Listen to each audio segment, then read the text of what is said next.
أقدم فندق في ولاية تيميمون ولي ترانزيت. المركز هو المركز الجزائري التراث الثقافي المبني بالطين، يعني أقدم فندق ولا ترانزيت. التاريخ تاع البناء نتاعها كان بين 1912 حتى 1917. كانت عبارة عن بناية التموين العسكري الفرنسي، دوك تابع الجيش الفرنسي. كاين نقيب الهندسة يطلقوا عليه فرانسوا اتينون، هو اللي يشرف على البناء نتاعها على يد كما نقولوا حنا حرفيين محليين تاع المنطقة. حتى قعدت في وظيفة عسكرية حتى 1926 وين كانت لا كومباني ترانس اتلانتيك حولت هذه البنايه لفندق. وفي الفتره هذه كان يطلق عليه اوتيل ترانس اتلانتيك دو تيميمون، لان هذه الشركه لا كومباني ترانس اتلانتيك كان معها عده فنادق في الجزائر. كان عندها في بوسعاده، في بشار، في بسكره، وكانت تنظم رحلات بين الشمال تاع الجزائر حتى الجنوب تاع هنا حتى المنطقه تاع تيميمون. في الافتتاح تاع الفندق 1926 حضروا شخصيات منهم الدوقه الكبيره تاع لوكسمبورغ، كاين ثاني اندري سيترويان تاع الشركه تاع السيارات. في الفتره هذيك حضروا الافتتاح. بعد الاستقلال تغيرت التسميه تاع اوتيل ترانز اتلانتيك دو تيمون الى فندق الواحه الحمراء، ولا يسمى تابع للاملاك تاع البلديه. قعد في الوظيفه تاع الفندق حتى 96، عاود غلق الابواب نتاعو وخضع للترميمات. عاود فتح في 99 كمركز الاشعاع الثقافي، دوك ولا مركز وين نديروا فيه مختلف التظاهرات الثقافيه. وابتداء من 2012 ولا المقر الحالي اللي هو المركز الجزائري للتراث الثقافي مدينة بالطين. ثاني حاجه ممكن هذه البنايه راهي مصنفه كمعلم وطني في جانفي 2015، تم التصنيف تاعها كمعلم وطني نظرا للقيمه التاريخيه والقيمه المعماريه اللي يتميز بها هذا البناء. حاليا دوك المركز هذا اللي هو المركز الجزائري للتراث الثقافي مدينة بالطين، باختصار اللي هو كابتر، اللي هو المؤسسه عموميه ذات طابع اداري تحت وصايه وزاره الثقافه مدينة بالطين.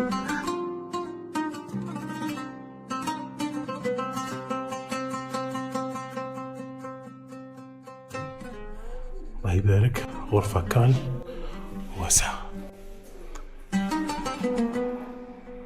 دوك رانا في غرفة من غرف الفنادق.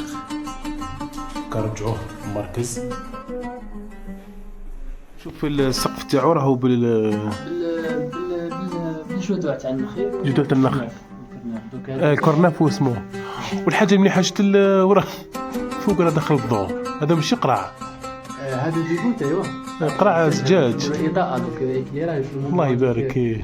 ميم عندنا دي فوتو اونسيون ما كانش كاين هاد ديبوت، كانت مفتوحه مغطي فيه مع في نفس الوقت تعاونوا في نفس الوقت الاضاءة عندها استخدامات. هذا اللي بوتي هذا.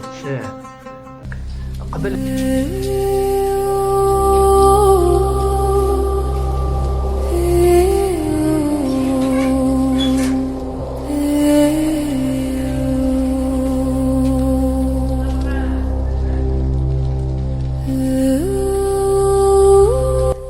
هذا الإطار المركز ينظم عدة نشاطات، من ضمنها دورات تكوينية قصيرة فيما يخص حرفة الزخرفة والنقش على الطين اللي ممكن أن نشوفوها في الجدران.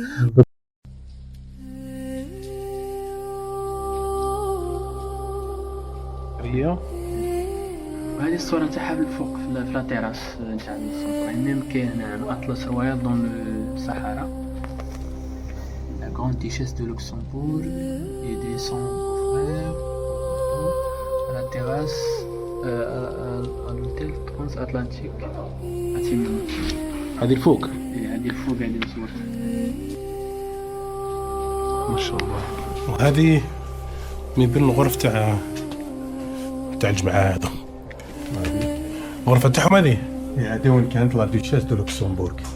فوالا هي ولو فرار تاعها و 1926. هذه لا شومبر اللي كانت 1926. ايوا غتشوفوا التاريخ ها هو راه لوكسمبورغ. ها هو راه. هذه غرفة تاعهم. شومبر واحد براس كان دي ديال يفوناتر وحده منه كاين ان غالوري من هنا. ايه واش هو بكري كيديروا لي شومبر ما يديروش ستادير تخرج ديراكت من الشومبر، تدخل في الكولوار وباش تدخل لا غالوري هذه تخرج من الكوتي، تخرج من هي باش كل واحد يخرجوا يتلاقاو كاع مع بعض. وغرفه صغيره، الاخرى كبيره على هذه. وكبيره عليه. هذه صغيره تاع عندي بديال تاع واحد وحده. ايه ما شاء الله.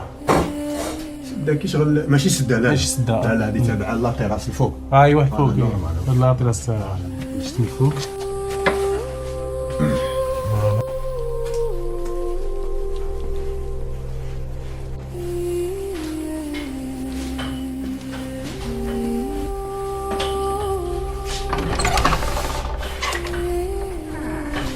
وهنا نخرجوا التيراسة ولا نخرجوا للساحة كبيرة، وتقدر تعوم من فوق حتى للتيراس الفوق كامل. ما شاء الله. والأخرى هي تقنية احنا نسموها تقنية التربة المدكوكة. هذه دوك الجدار يطلع مباشرة عندك هذا الحائط هذا، دوك دير دو بونش زوج لوحات دير فيه التراب وتضامه وتبدا تطلع بالحائط نتاعك. هذا التراب اللي يبنوا به، لانه قبل ما يكون الاسمنت كانت الناس تبني المنازل تاعها باش توفر لها، وين كاين الحجره يبني بالحجره، وين كاين بالطين يبني بالطين. هذه كانت هي راك تشوفهم هادو. بعد ما ينشف نشوفوا البوندوزاج اللي يعطينا النتيجه، ما يفريتيش مليح اللي يحكم. من بعد نخيروا انه المليح هو اللي نخدموا به. قال واحد طين وزوج رمله، ولا واحد طين ثلاثه رمله هي المليحه ونخدموا. هو اللي واش تعرف ايوا نحكموا العبار تاعنا كيما نقاطو. ايوا ومن بعد هنا من بعد يبداو يحكموا لها كيف يشدوا دوك لي زوتي ويخدموا عليهم. من بعد تبقى سا ديبون على حساب كل يسموه متربص والقدره نتاعو. كاين اللي تم يلونسي في الاخر، والثاني في الرموز. هاد الرموز دوك رموز مشتركه هي تعابير. كاين دي فوا نلقاو ميم في الصناعه تاع الزرابي، في الحولي، في طابي. كاين اللي يستخدم لا سيميتري هاك التناظر، كاين اللي رموز نباتيه حيوانيه. دوك رموز مختلفه اللي نلقاو في مختلف المناطق تاع الجزائر. ميم عندنا الانواع تاع التربه، دوك عندنا عده انواع. كاين اللي دي فوا نقدروا نديروا ميكس اونتر باغ اكزومبل هنا الفير والاحمر هذا مثلا. هنا كيف من هنا دي تيست، كاين من هنا دي تيست، وهنا دي طابلو. دوك راني نشوف هادو كاع من اعداد المتربصين اللي جاو عندنا. البصمه تاعهم ايوا خلوا البصمه تاعهم. والحقيقه كاين اقبال في الدور هذه نتاع الزخرف والمشعلطين. يجوا بزاف متربصين سواء مختلف مناطق تاع الجزائر ميم خارج الجزائر. دي فوا جاونا من تونس وميم من موريتانيا ثاني جاو بعض المشاركين في الدورات اللي دارها من المركز.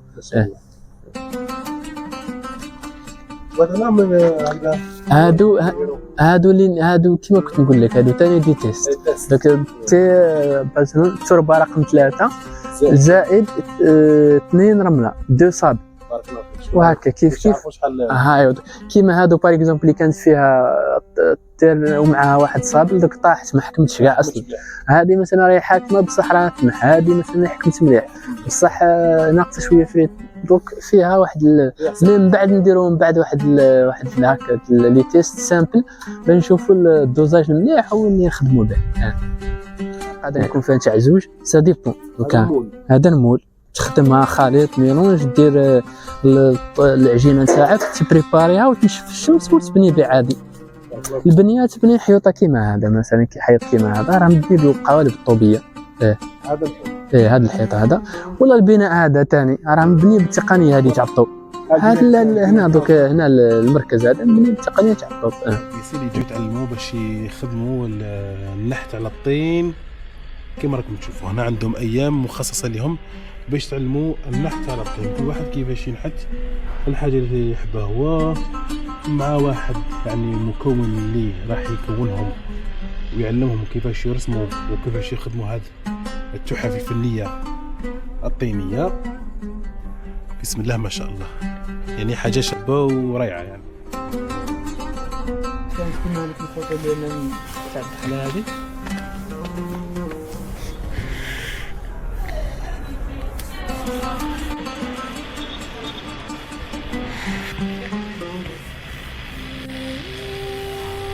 الفوطو هذيك اللي شفناها في الباب هنا كانوا مريحين. وهذيك الفوطو اللي شفناها في الطابلو هاي بلاصتهم هنا كانوا مصورين. شحال عندها هذيك مش من عام؟ هذيك داتي في 1926 الافتتاح نتاع الله يبارك. بلا ما نطلعوا فوق. الشكل تاعو هذا هو ما تبدلش فيه بزاف، دوك مازال راه محافظ على النمط المعماري تاعو في الفتره هذه.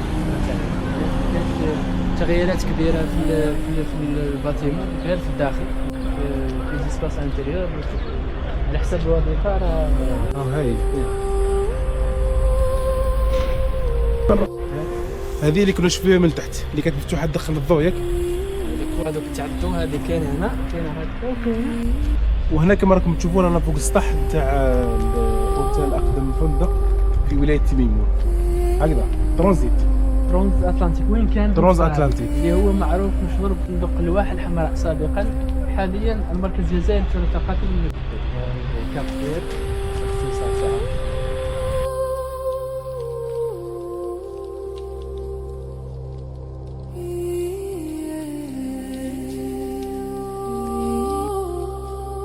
ومن هذا المنبر نحيي العمال تاع هذا المركز او هذا ترانزيت اللي كان اوتيل قديم، يعطيهم الصحة، شكرا جزيلا.